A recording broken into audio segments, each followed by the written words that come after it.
মেয়েদের বিয়ে শাদী হয়ে যাওয়ার পরে তারা বাবা মায়ের হক আদায় কিভাবে করবে? বিয়ের পরে মেয়েরা সাধারণত স্বামীর কন্ট্রোলে চলে যায়, স্বামীর চাহিদা মোতাবেক তাকে চলতে হয়। চাইলেও মা বাবার খেদমত তারা করতে পারে না।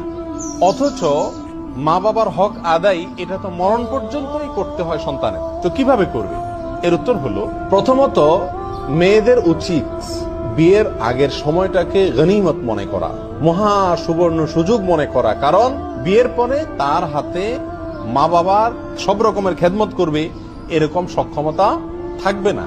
বিয়ের পরে মেয়েরা মা বাবার খেদমত করবে, খোঁজ খবর নিবে, তাদের সেবা শুশ্রূষা করবে, অর্থনৈতিক সহায়তা করবে, তাদের সাথে সদাচরণ করবে, তাদের কষ্ট না হয় সেদিকে খেয়াল করবে, তাদের সব নির্দেশগুলোকে মানবে সাধ্য অনুপাতে। আল্লাহ মানুষকে তার সাধ্যের বাইরে নির্দেশ করে নাই। সেই যেহেতু একজনের অধীনস্থ, আল্লাহই করেছেন তার অধীনস্থ, অতএব এই যার অধীনে সে যদি আটকায় রাখে বা সে যদি করতে না দেয় খেদমত মা বাবার, তাহলে ওই মেয়ে আল্লাহর কাছে কি হবে না? অপরাধী হবে না। তবে প্রত্যেক মেয়ের উচিত তার স্বামীর সাথে আন্ডারস্ট্যান্ডিং এ আসা, বোঝাপড়া করা, স্বামীকে ফুসলায়া ফাসলায়া মোহব্বত করে ভালোবেসে তার কাছ থেকে এই সুযোগটা আদায় করে নেওয়া।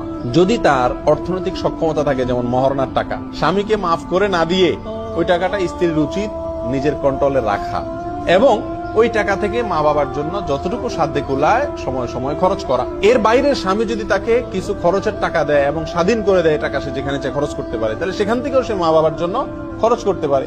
স্বামী নিজে যদি দান দক্ষিণা করে বা খরচ বরচ করে সে সামর্থ্য থাকে, তাহলে স্বামীকে অনুরোধ করে ভালোবেসে তার কাছ থেকে যে কোনো ভাবে মা বাবার জন্য কিছু পয়সা করে আদায় করে নেওয়া, এই কাজগুলো মেয়েরা করতে পারেন। দ্বিতীয়ত যেটা করতে পারেন সেটা হলো যে মা বাবা অসুস্থ হলে যদি ভাইরা ভাবিরা তারা না দেখে বা অন্য কেউ দেখার মতো না থাকে, তাহলে স্বামীকে যেভাবেই হোক সন্তুষ্ট করে বা স্বামীর কাছ থেকে অনুমতি আদায় করে মা বাবার জন্য খেদমত করতে পারেন।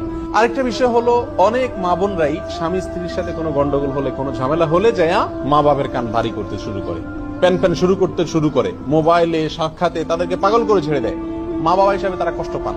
এই জন্য মেয়েদের বিয়ের পড়া উচিত স্বামীর সাথে যত উল্টাপাল্টা হোক, যত কষ্ট হোক, শ্বশুরবাড়ির লোকেরা যত কষ্ট দেখ, যদি মা বাপকে বললে সমাধান হবে মনে হয় তাহলে বলা, আর যদি বললে সমাধান হবে না, শুধু তারা অস্থির হবেন, আরো কষ্ট পাবেন, তাহলে সেক্ষেত্রে তাদেরকে সেগুলো না